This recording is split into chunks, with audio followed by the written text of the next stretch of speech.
தமிழகத்தில் 15 மாவட்டங்களுக்கு கனமழை வாய்ப்பு. சென்னை வானிலை மையம் அறிவிப்பு. லட்சத்தீவு மற்றும் அதனையொட்டிய பகுதிகளில் வளிமண்டல கீழடுக்கு சுழற்சி நிலவுகிறது.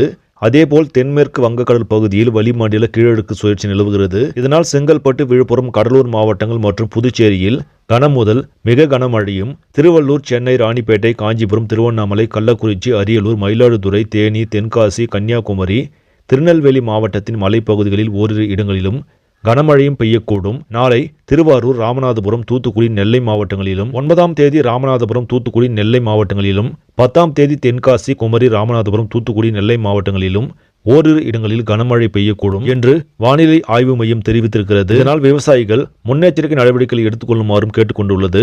சரி நம்பளே, இந்த செய்தி உங்களுக்கு பிடிச்சிருந்தா லைக் பண்ணுங்க, ஷேர் பண்ணுங்க, மறக்காம நியூஸ் இன்ஃபோ தமிழ் சேனலை சப்ஸ்கிரைப் பண்ணுங்க. அடுத்த வீடியோவில் சந்திக்கலாம். நன்றி.